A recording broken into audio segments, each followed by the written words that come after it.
मी नाशिकचा असल्यामुळे मला खूप कुतूहल होतं या गोष्टींचं, की सुरुवात कशी झाली कुंभमेळ्याची.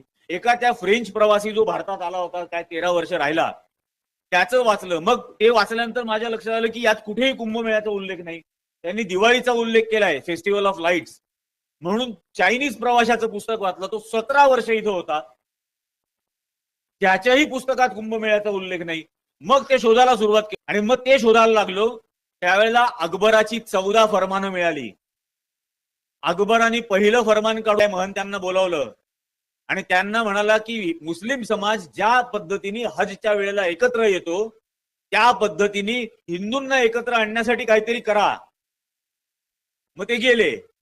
मग ते काही दिवसांनी परत आले आणि मग म्हटले की आमच्या पुराणामध्ये एक कथा आहे, देव आणि राक्षसांमध्ये काय ते समुद्र मंथन झालं आणि मग त्यात अमृत निघाल्यावर अमृत घेऊन देव पळाले, राक्षस मागे लागले, त्याचे 4 थेंब भारतात कुठेतरी सांडले 4 ठिकाणी. त्या 4 ठिकाणी हे करता येईल. मग म्हणे याचा खर्च कसा करायचा.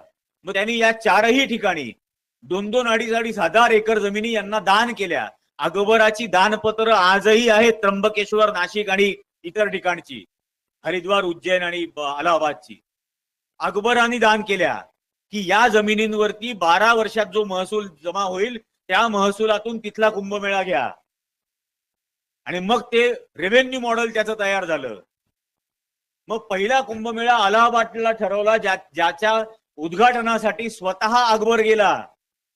पहिल्या दिवशी त्यांनी गंगेत स्नान केलं, म्हणून पहिल्या स्नानाला शाही स्नान म्हणतात, कारण बादशहानी स्नान केलं.